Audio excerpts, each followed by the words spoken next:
The theory of multiple intelligences was given by Howard Gardner in 1983. In his book Frames of Mind, he first talked about mental intelligence.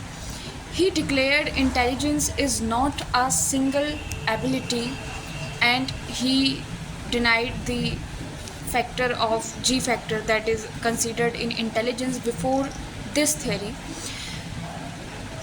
Multiple intelligence theory states that there are many different kinds of intelligence which are different from one another. According to him, if a person is weak in one type of intelligence, it would not matter, or it would not decide whether he will be good or bad in another type of intelligence or ability. Howard Gardner is an American cognitive psychologist, and he was influenced by Jean Piaget, Erik Erikson, and Jerome Bruner. He saw intelligence in a different manner.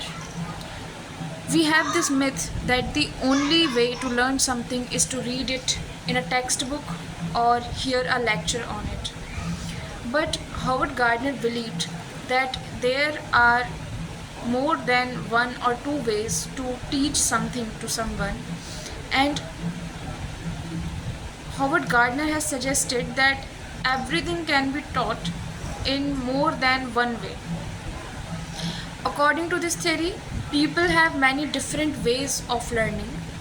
Unlike traditional theories of intelligence that was focused on one single general intelligence, Gardner believed that people instead have multiple different ways of thinking and learning, and so does we say intelligence. There are 9 types of intelligence in this theory, in which the ninth one, that is existential intelligence, it is recently added in this theory.